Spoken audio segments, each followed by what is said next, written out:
Dites un bon amen. Amen. Quand on proclame une bénédiction dans ta vie, il faut l'accueillir, il faut l'accepter, il faut le prendre pour toi. Amen. Amen. Donc que le Seigneur vous bénisse. Amen. Bien-aimés, c'est encore un jour spécial que le Seigneur nous accorde sa grâce d'être dans sa présence, dans sa maison. Et à chaque fois que le Seigneur convoque son peuple, il a quelque chose de spécial. Amen. Ce matin, il a quelque chose de spécial pour toi et pour moi. Et nous allons directement prendre nos Bibles. Nous allons partager la parole du Seigneur, la parole de Dieu vivant, la parole vivante, la parole qui procure la paix, la parole qui crée la joie, la parole donc Dieu a soufflé en l'homme et que l'homme est devenu quelque chose de plus important. Alléluia. Lorsque l'homme n'avait pas de souffle de vie, il n'était encore qu'une statue. Et lorsque l'homme perd le souffle de vie, il devient un cadavre. Ça veut dire bon à rien. Alléluia. Amen. Ça veut dire tout est fini, terminé. Ce qui reste, c'est que la chair va d'où il est venu. Amen. Amen. Donc, par cette parole, le Seigneur a créé l'homme. Par cette parole, Dieu a soufflé le souffle de vie en l'homme. Et l'homme est devenu être vivant. Alléluia. Aujourd'hui, si tu es vivant, sache qu'il y a quelque chose de spécial que Dieu a déposé en toi. Amen. Amen. Sache que le Seigneur a sémé une sémence en toi. C'est pour cela que tu es vivant. Alléluia. Amen. Alors, que tout ce qui vit, que tout ce qui respire, loue l'Éternel. Amen. Amen. Que tout ce qui respire, loue l'Éternel. Alléluia. Nous tournons dans nos Bibles, chapitre 2 du livre des Agées.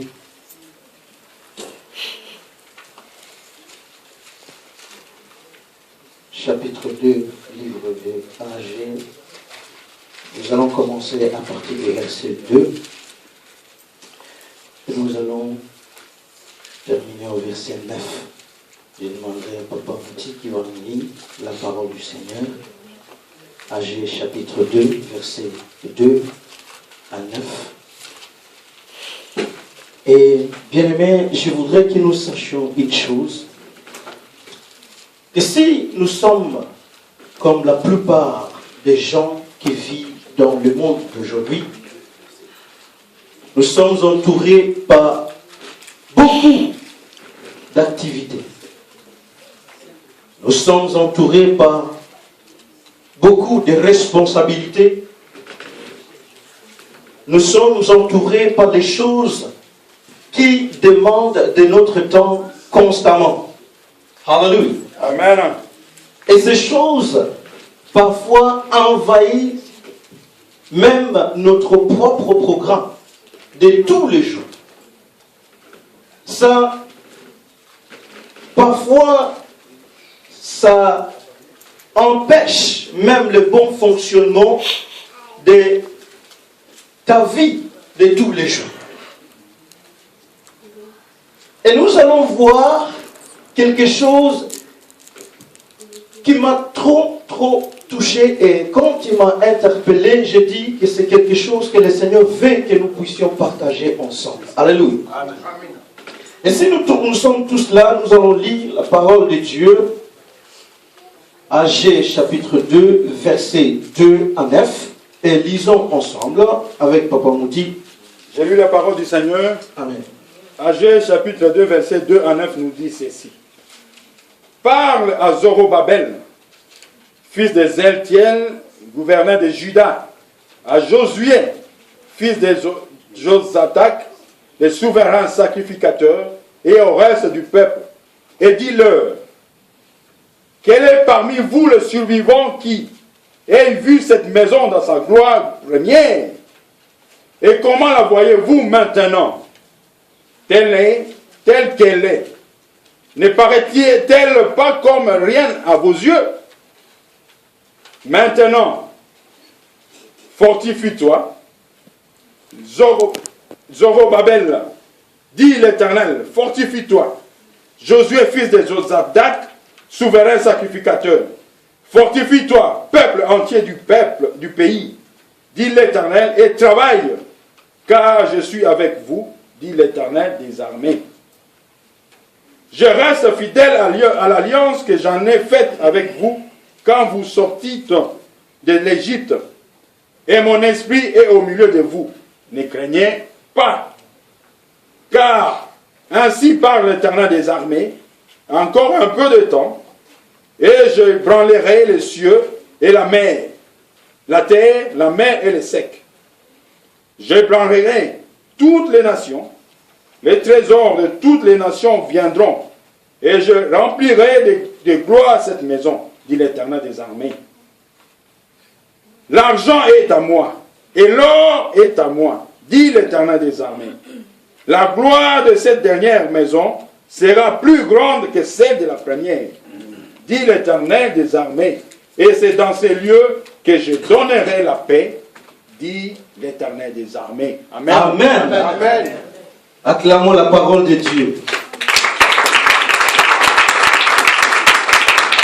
Et c'est dans ce lieu que je donnerai la paix, dit l'Éternel des armées. Ephésiens chapitre 5, verset 15. Ephésiens chapitre 15, verset 5, chapitre 15, pardon. Chapitre 5, verset 15. Faites donc bien attention à la façon dont vous vous conduisez. Ne vous comportez pas comme des fous, mais comme des sages. Amen. Rachetez le temps, car les jours sont mauvais. Alléluia. Bien-aimés, comme je disais, que nos activités de tous les jours, nos devoirs, nos responsabilités pressent trop sur nous. Ça pèse toujours, tous les jours sur nous. Nous sommes engloutis, nous sommes avalés par plusieurs de choses, comme notre frère Marini nous avait parlé de la part du Seigneur le dimanche passé. Toutes ces activités, ça ne nous donne pas le choix, ça ne nous laisse pas le choix de même faire tout ce que nous voulons faire. C'est-à-dire, tu te réveilles le matin, tu te dis que tu n'as que, on va dire, 24 heures à partir du moment où tu te lèves. Et tu commences à énumérer les choses que tu aimerais faire dans ces 24 heures. Amen. Mais si tu es comme la plupart de nous qui vivent aujourd'hui au rythme de la vie d'aujourd'hui, tu me diras que parfois 24 heures n'est pas assez. Si tu vis aussi comme tout le monde qui vit à 200 à l'heure, tu me diras que 24 heures ne sera pas assez pour toi faire tout ce que tu veux faire. Alors, la plupart des temps, on choisit parmi lesquelles est ces choses la plus importante après ou avant l'autre. Alléluia. Ces activités, ces responsabilités sont parfois si lourdes. Ils sont parfois si difficiles à porter que nous permettons à se dire, je le ferai demain. Parfois, ils sont même en concurrence entre eux. C'est-à-dire, tu te lèves le matin, tu dis, ok, aujourd'hui, je vais aller travailler. Après le travail, je vais peut-être faire à manger. Après faire à manger, je vais peut-être prier. Après prière, je vais faire ceci. Tu te programmes. Mais parfois, toutes ces choses sont en concurrence. Que de temps en temps dans la vie, tu te trouves pas capable de faire tout ce que tu veux faire. Je parle avec les gens qui savent que le temps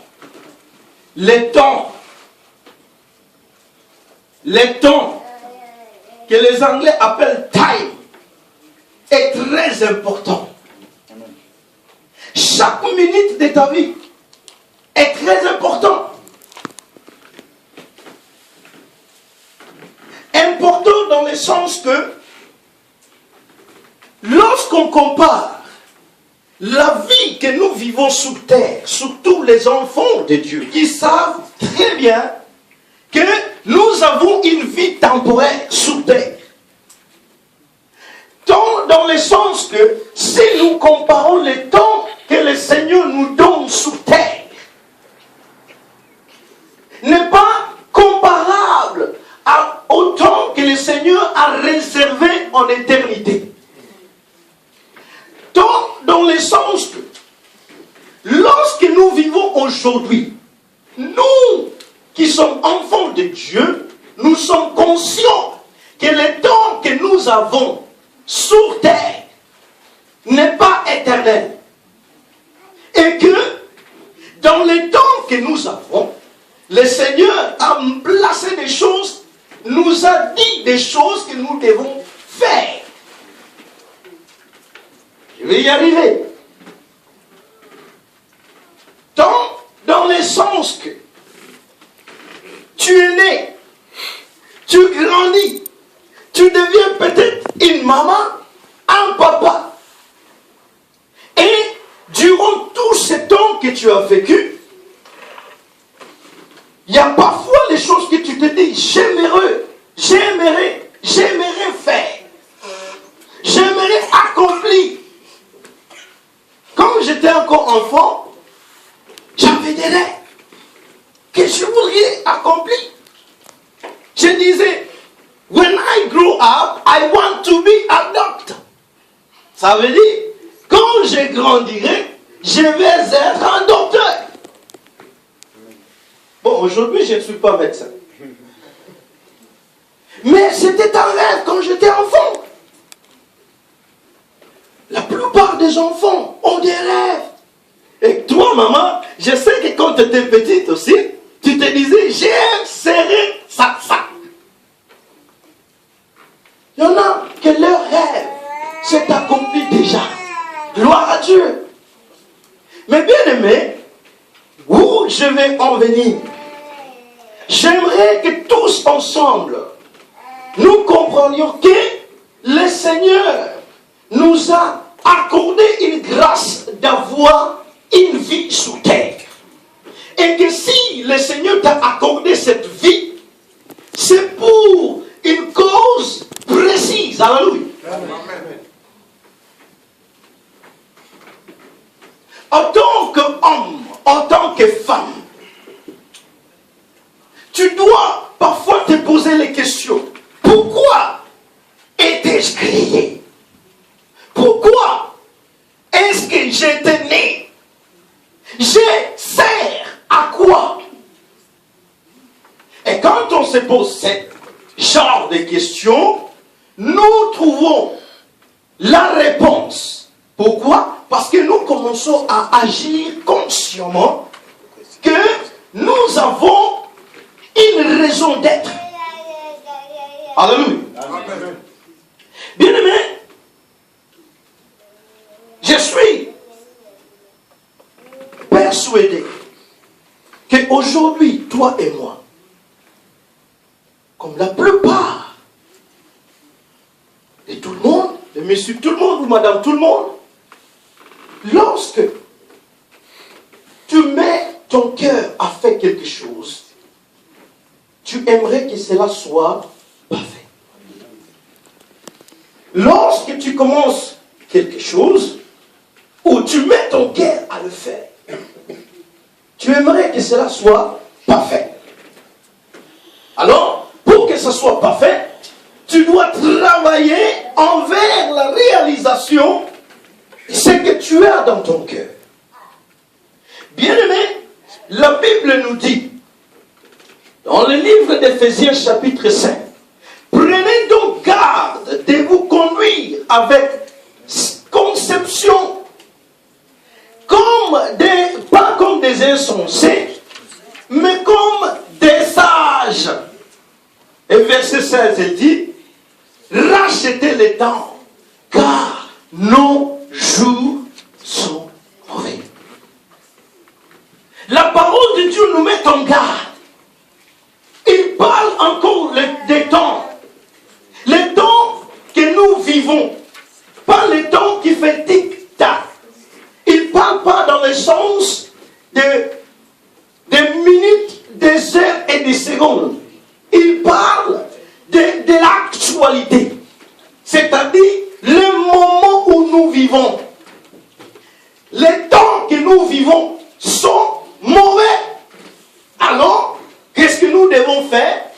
Nous devons racheter les temps qui tic-tac. Deux choses différentes. Mais un seul nom. Temps. J'ai commencé par dire, nous avons beaucoup d'activités. Nous avons beaucoup de responsabilités. Nous avons beaucoup de désirs, les choses que nous désirons accomplir. Peut-être que parfois on se trouve à dresser une liste. Et on se trouve avec une liste longue que le temps que nous avons n'est pas assez à accomplir. Alors qu'est-ce qui se passe? On fait ce qu'on appelle prioriser. Donc, prioritize. Ça veut dire prendre les choses plus importantes avant l'autre. Fixer ses priorités. Tu choisis de faire ce qui te semble plus important avant l'autre. Je dis bien plus important, c'est-à-dire toute la liste contient des choses importantes. Mais tu choisis de faire une chose avant l'autre. C'est-à-dire tu donnes la priorité. Est-ce que quelqu'un me suit? Amen. Donc, tu donnes la priorité à ce qui te semble plus important. Et lorsque on va comprendre ce que ça veut dire priorité, c'est faire en sorte que quelque chose soit considéré plus important que quelque chose d'autre. Amen. Ou de faire passer une chose avant l'autre.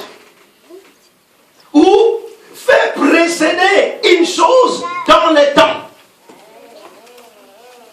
Donc, vous serez d'accord avec moi que si tu as déjà dit dans ton programme, tu as déjà choisi quelque chose de faire avant l'autre, tu es d'accord avec moi que chacun de nous, ici présent, a des priorités.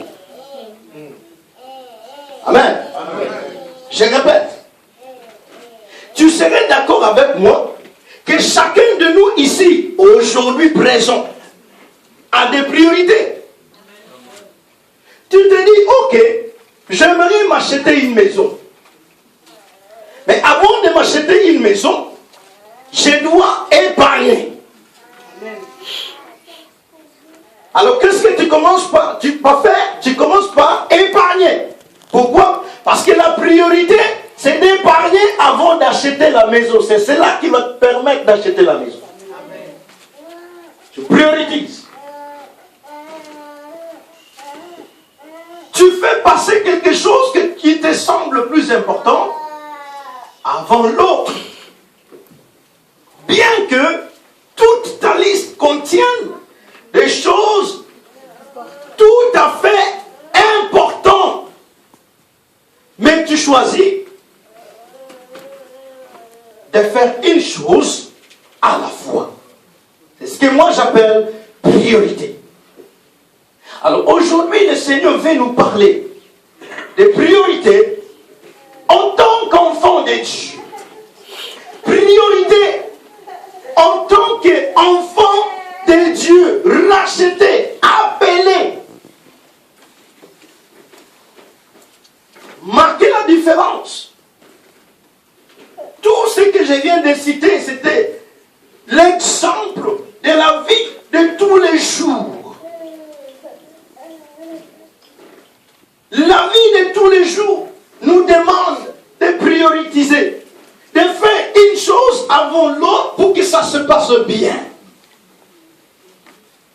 Mais est-ce que dans la vie spirituelle, la vie en Christ, la vie étant qu'enfant de Dieu, y a-t-il possibilité ou est-il important d'avoir des priorités?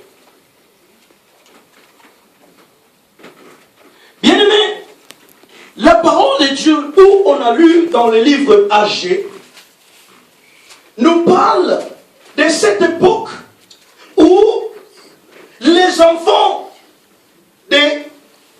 d'Israël étaient amenés à faire des choix.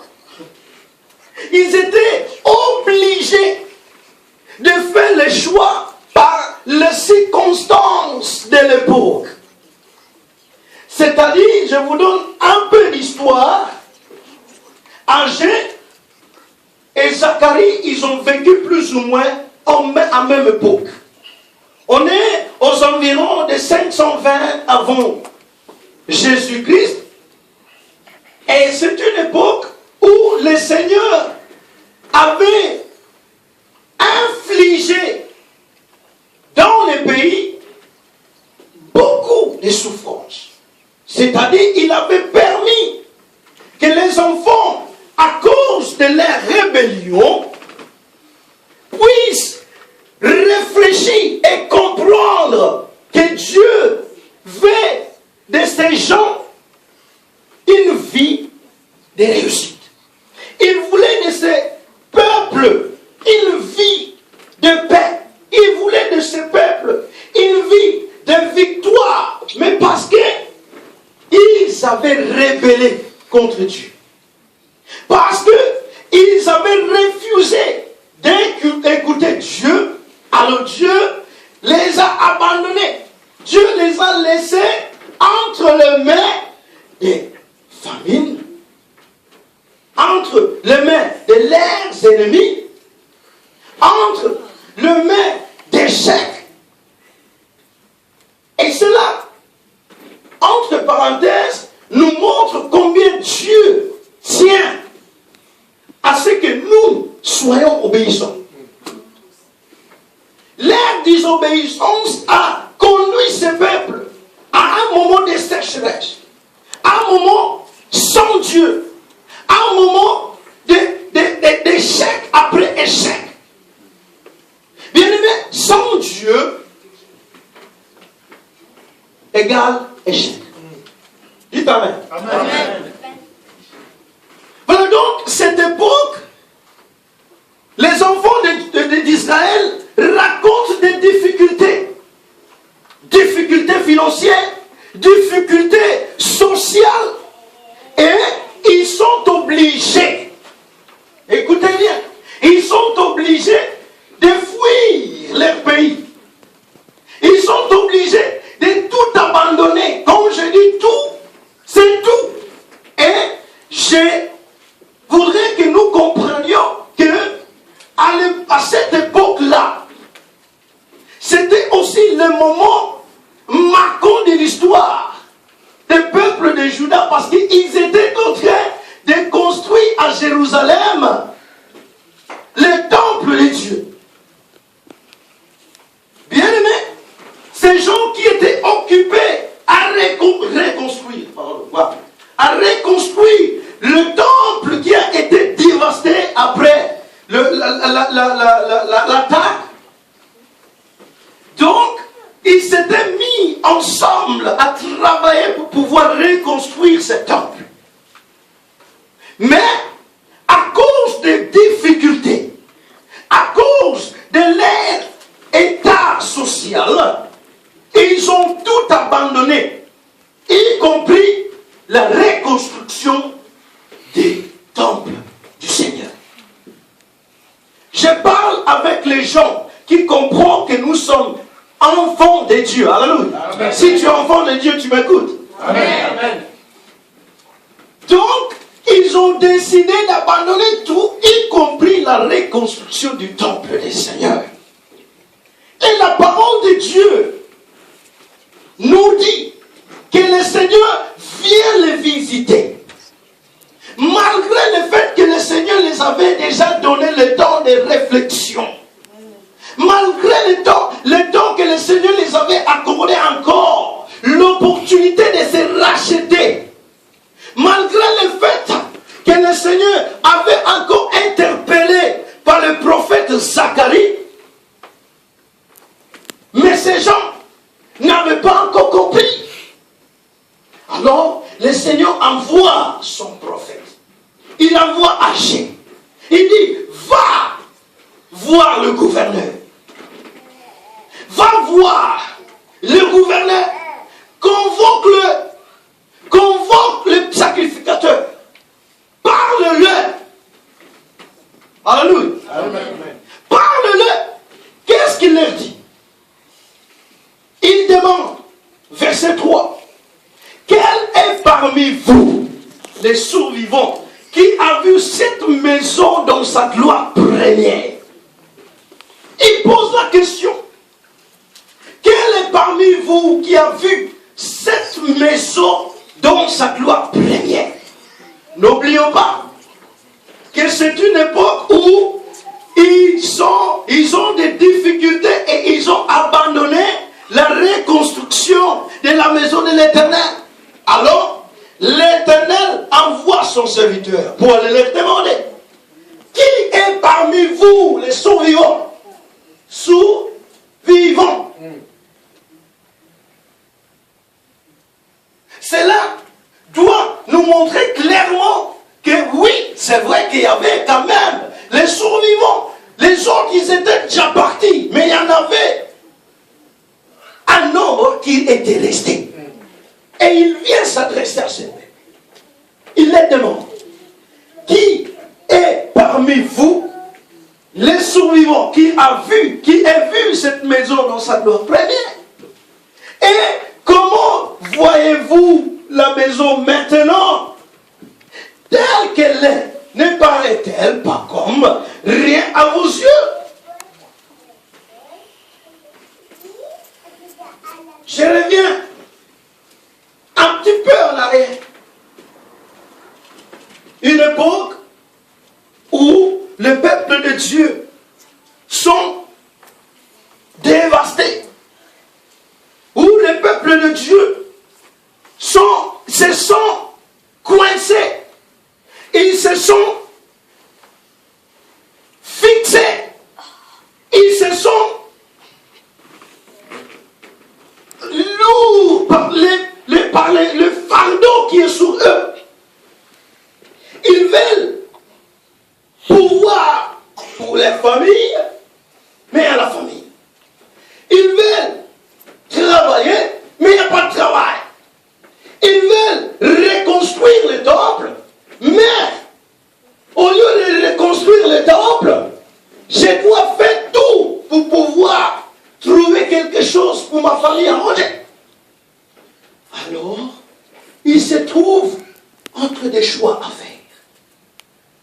Il se trouve entre une liste de choses à faire et qu'il faut choisir quoi faire.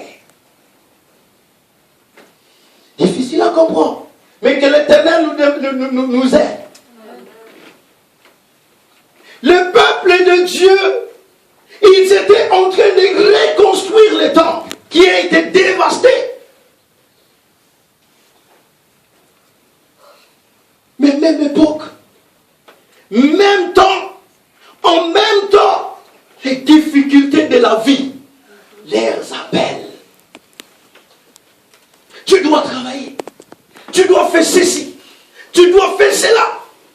aussi reconstruire. Alors, il faut choisir. Quelle sera ma priorité? Si j'étais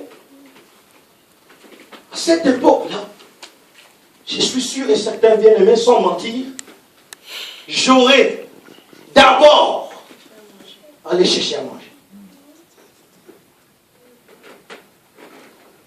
Amen. Est-ce que quelqu'un est avec moi? Je parle encore de priorités. Tes priorités, mes priorités, en tant qu'enfant de Dieu. Dieu envoie son serviteur âgé. Va, parle à Zérubabel, parle au gouverneur de Juda, Josué, parle au reste du peuple.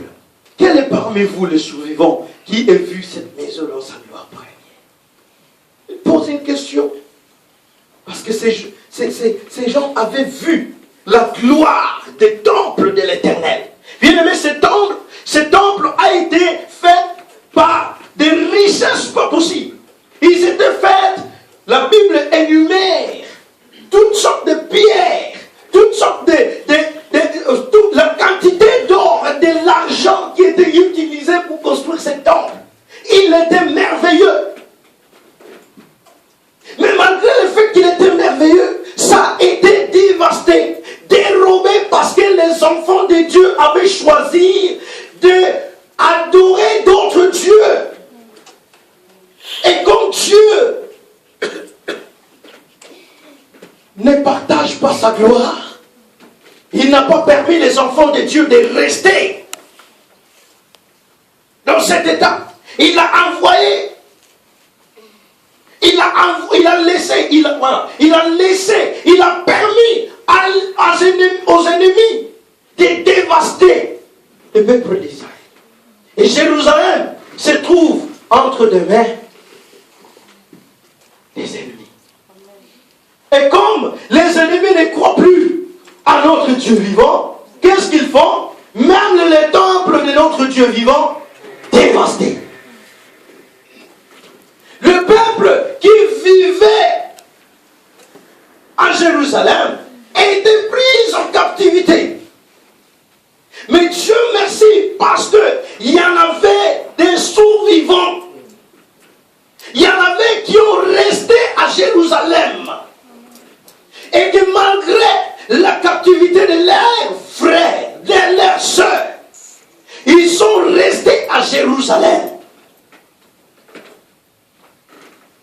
Et le Seigneur envoie sa parole à ces gens. Bien-aimés, même quand c'est difficile, quand tout le monde est parti et que tu es seul, sache que Dieu, si il veut racheter, il viendra pour toi. Amen.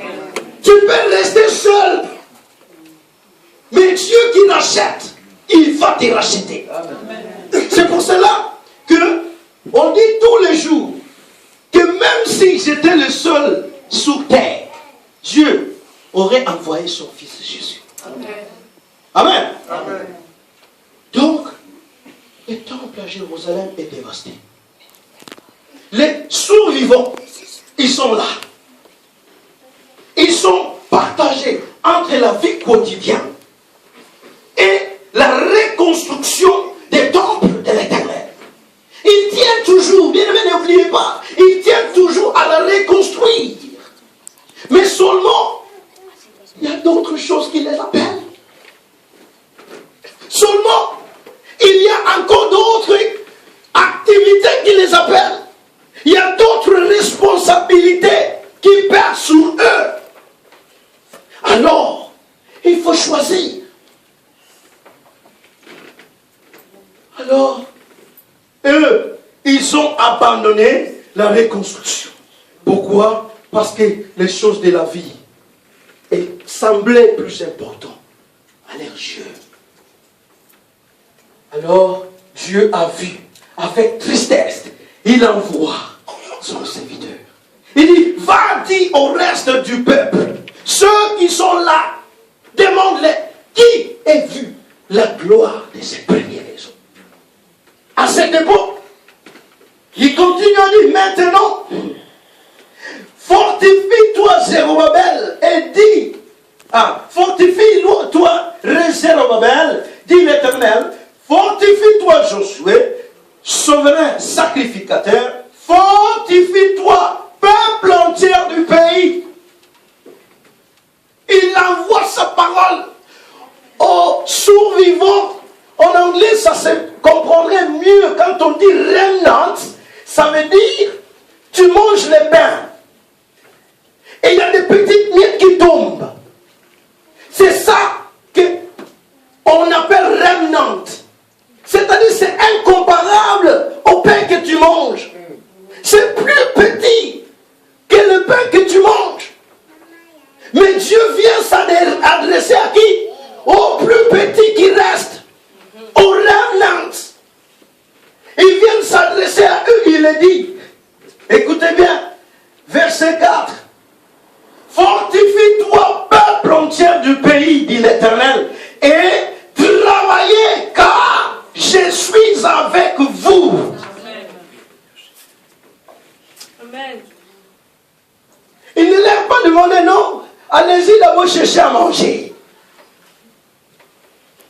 Eux, ils avaient prioritisé. Ils avaient dit que non, maintenant le plus important des choses, c'est quoi? C'est d'aller d'abord subvenir aux besoins de mes enfants, de ma famille.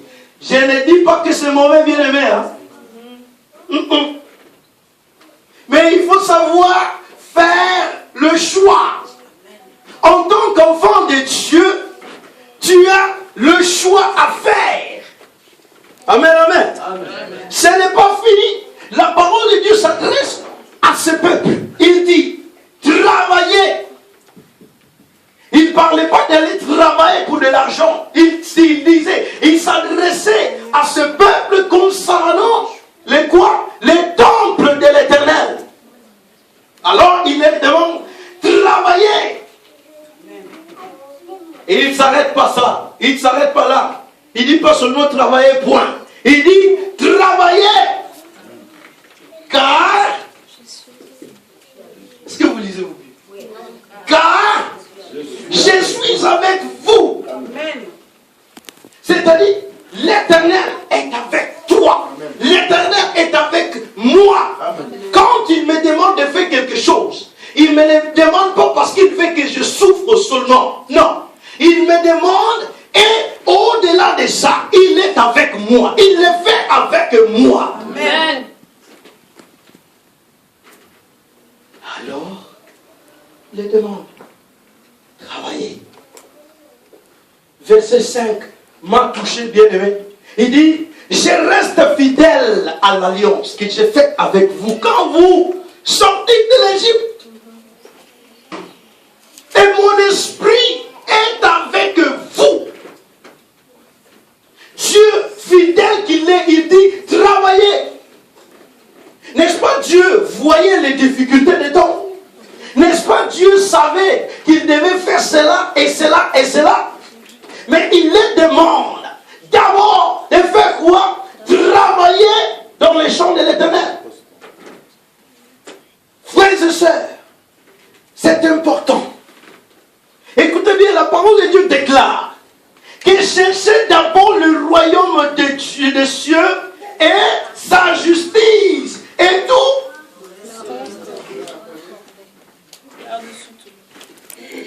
Par-dessus de tout, vous serez accordé. Bien aimé, c'est pas simple. Lorsque le Seigneur te demande de faire quelque chose, il ne te le demande pas pour que tu souffres. Il sait qu'il y a des sacrifices à faire. Il sait que parfois, c'est des choix difficiles. Il sait que parfois, c'est même, ça paraît même impossible. Mais il te le demande. Mais bien aimé, la joie est que le Seigneur, lorsqu'il te le demande, il ne te laisse pas seul. Il est avec toi. Dites Amen. Amen. Alors, Il dit, je reste fidèle à l'alliance que j'ai faite avec vous quand vous sortez de l'Égypte. Et mon esprit est au milieu de vous. Ne craignez pas. N'est-ce pas? Parfois, les choses qui nous demandent de faire tous les jours, parfois ça nous fait même peur. Parfois tu te demandes, mais comment est-ce que je vais faire? Comment est-ce que je vais y arriver? Je me souviens de cette phrase que papa a répétée plusieurs fois. Il dit, si aujourd'hui on te mettait le choix, on te disait que le CPS va te payer l'argent, mais tu dois aller le chercher aux frontières, à la frontière. Même si vous se levez à 4 heures du matin, tu vas faire quoi?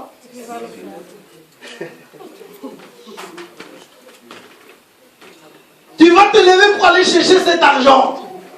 Parce que c'est CPS qui te dit qu'il va te le donner, mais tu dois aller le chercher. Même si tu dois faire 200 km, il n'y a pas de problème, tu vas le faire pour aller le chercher. Même si il faut se lever à 4 heures du mat, tu vas te lever. Mais, si on te dit, le Seigneur t'appelle mercredi, viens prier pendant 1h30.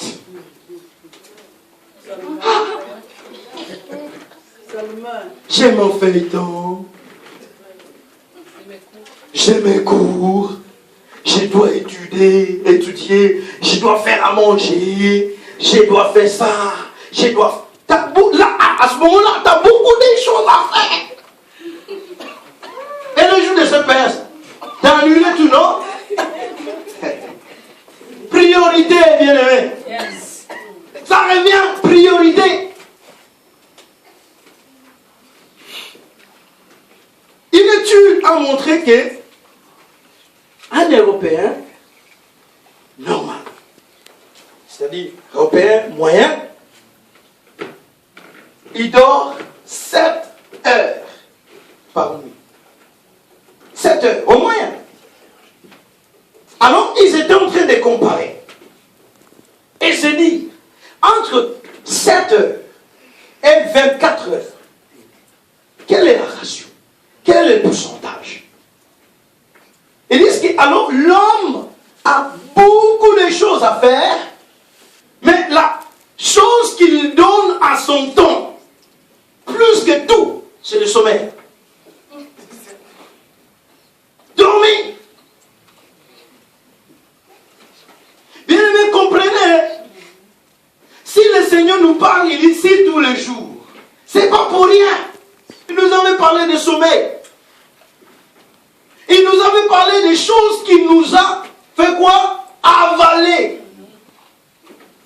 Tellement qu'il y a beaucoup de choses dans la vie qui nous avalent. Tellement qu'il y a des choses qu'on aimerait faire, qu'on ne trouve même pas assez de temps pour faire. Et lorsqu'il arrive au sommeil, tu as quand même 7 heures. Le sommeil est très important. Très important. Mais quand on donne plus de temps aux choses qui ne sont pas, qui ne sont pas profitables au Seigneur, ça ne vaut rien. Quelqu'un me comprend? Mais pas tout le monde. Lorsqu'on donne trop de temps aux choses qui ne glorifient pas Dieu, ça ne vaut rien. Demande-toi, bien-aimé, moi je reviens encore toujours, parce que ça a pris beaucoup de nos maisons. Bien-aimé, regarde, soyons vraiment raisonnables. Combien de temps tu mets à regarder la télé? Soyons raisonnables. Après le boulot, tu te laves, tu t'assis dans ton fauteuil, tu regardes la télé, même si c'est pour regarder les GT. C'est combien de temps? C'est souvent combien de minutes? 1 heure? On va dire 1 heure. Journal télévisé. 45 minutes plus ou moins. Après, le journal télévisé, tu regardes, oh, quelque chose qui suit, et puis après, tu vas dormir. N'est-ce pas? Donc, tu as quand même 1 heure pour regarder la télé. N'est-ce pas? On a des télés dans nos maisons. Personne ne va me dire que non, moi je ne regarde pas la télé. Sinon, aujourd'hui, on est au 21e siècle ou on est au 22e? Moi, je suis un peu en avance. C'est pas grave. 21e siècle. Toutes nos maisons, il y a la télé. Même dans les chambres. Même dans nos chambres. Oui. Donc, ça veut dire qu'on regarde quand même la télé. Donc, ici, ça veut dire qu'il y a au moins 1 heure devant la télé. Une autre question. Les mamans, ou même les papas, combien de temps tu mets pour préparer à manger? Ça dépend, tu vas me dire. Si c'est des frites, c'est pour 5 minutes.